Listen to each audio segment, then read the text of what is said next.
1944, les Alliés préparent le débarquement à grand renfort de bombardement. Premier visé, le réseau de chemin de fer. Une gare sur deux est détruite. Sur 17 000 locomotives avant la guerre, à peine 3 000 sont disponibles. Mais la SNCF n'est pas découragée. Dès janvier 1944, c'est-à-dire 6 mois avant le débarquement, une mission française prend contact avec les États-Unis en vue de l'achat de locomotives à vapeur. Et le 16 septembre, la commande de 1340 Mikado, semblable à cette 141 construite pour le Green Bay and Western, est arrêtée. Des machines simples, robustes, à simple expansion, économiques à construire et à entretenir, aptes à un usage intensif et surtout devant être livrées entre 1945 et 1947. C'est ainsi qu'est née la 141R. Et seule l'industrie américaine et canadienne était capable de relever ce défi technologique. Pour preuve, 6 mois après le lancement des études, le 30 juillet 1945, la première locomotive sort des ateliers de Lima, dans l'Ohio.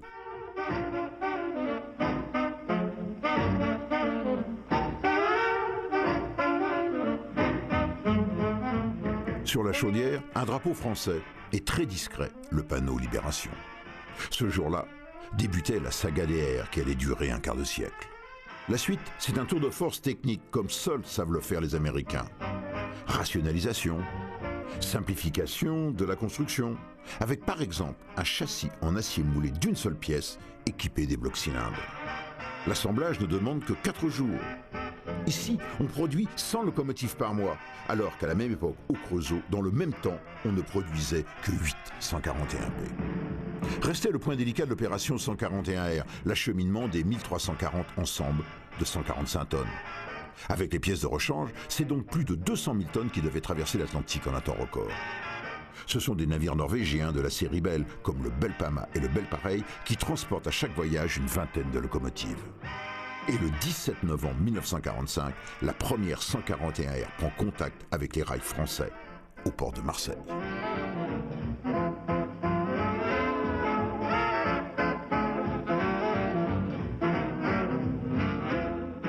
En plus de Marseille, Cherbourg, Saint-Nazaire et Le Havre vont accueillir les belles américaines qui, sitôt débarquées, effectuent leur premier tour de chauffe.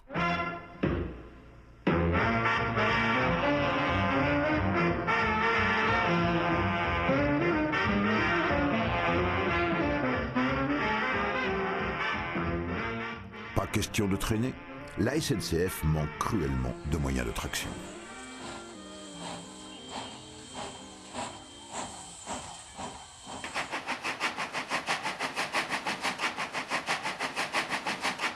Ce fut l'Est et le dépôt de Chaumont qui fut doté des premières aires pour acheminer les lourds trains de charbon et de minerais de fer. Ensuite, on les vit rouler sur le nord et le sud-est.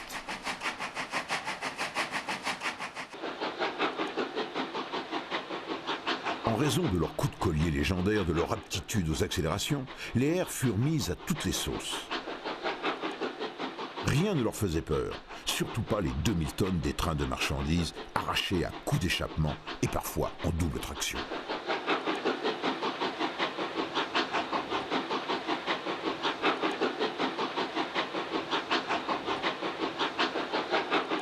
Un spectacle inoubliable et surtout ces coups d'échappement que l'on entendait à plusieurs kilomètres à la ronde et qui projetaient en l'air à grande hauteur un panache noir qui trahissait le côté glouton de la machine.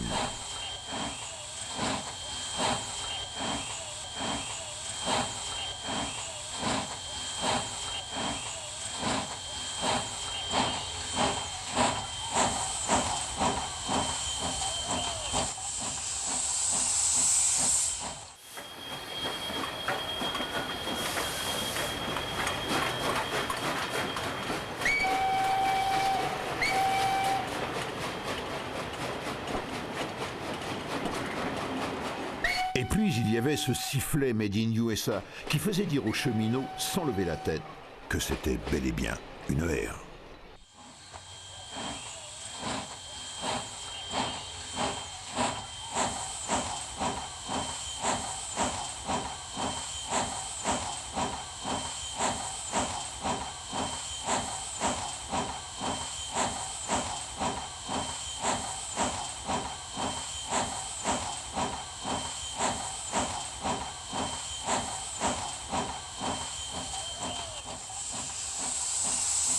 Leur aptitude aux vives accélérations les amène à tirer des express lourds de 750 tonnes à près de 100 km/h.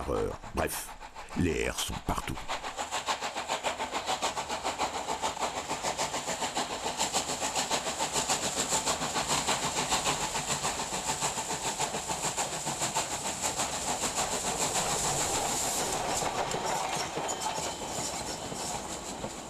Et durant 10 ans, de 1945 à 1955, elles assurent jusqu'à 80% du trafic. En un mot, les airs ont sauvé le chemin de fer français au lendemain de la Deuxième Guerre mondiale.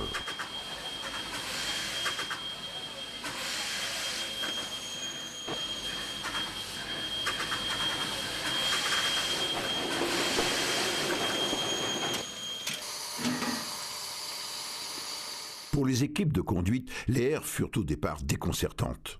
Pour la première fois, ils avaient en effet une machine simple à conduire, confortable, pas capricieuse, et surtout conçue pour être conduite en banalité, c'est-à-dire avec des équipes qui se relaient. Une révélation dans la tradition française qui voulait que des machines soient perfectionnées et conduites en finesse par des équipes titulaires et donc effectuant un kilométrage journalier limité.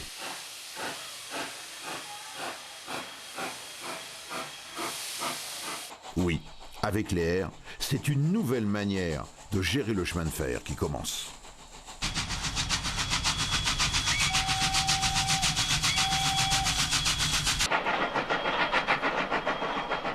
Mais peu à peu, face à l'extension de l'électrification, les belles américaines voient leur domaine se restreindre. À noter que ces machines n'ont jamais fait l'objet de soins attentifs de la part des équipes de conduite.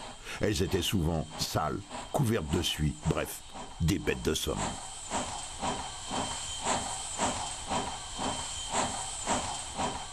À partir des années 60, bon nombre de airs vont être remisés en attente de réparation.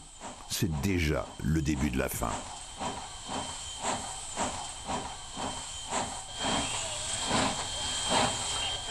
En 1964, les airs doivent affronter une nouvelle concurrence, celle des diesels de ligne 67 et 68 000. Elles résisteront jusqu'en 1971. Et curieusement, les airs ont été les dernières vapeurs en service à la SNCF. La dernière aire en service commercial a été la R420 entre Béningue et Sarreguemines le 29 mai 1974.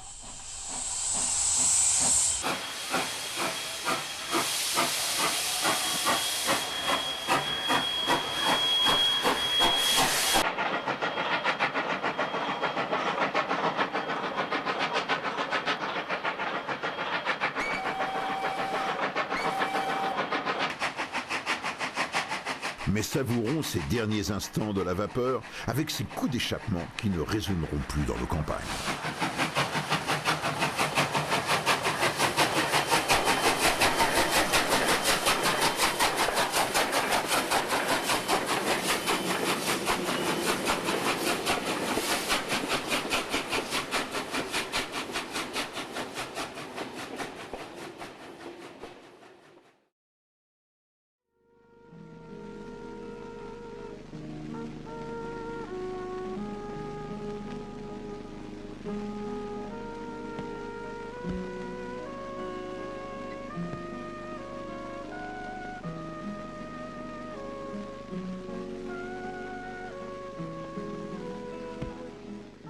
Ingratitude des hommes devant celles qui resteront à jamais les airs.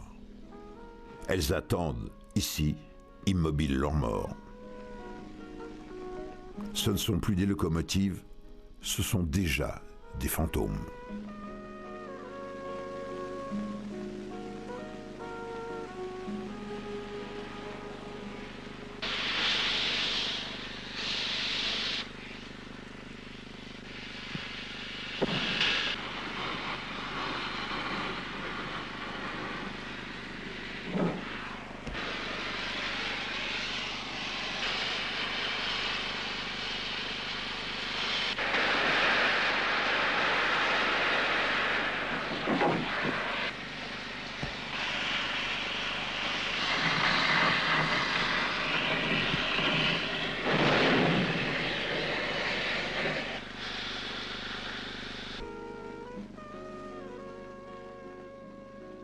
Image terrible. Pas une n'en réchappera. Toutes périrent sous la morsure des chalumeaux. Des 1340 airs, il ne restera qu'un tas de ferrailles.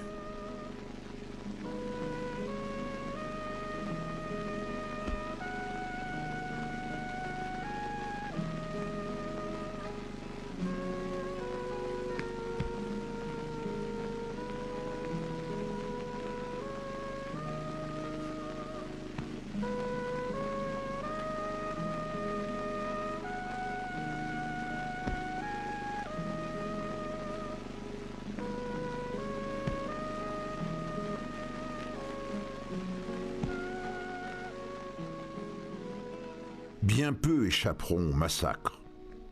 Et pourtant, une dizaine d'entre elles ont été sauvées par une poignée d'amoureux de la R.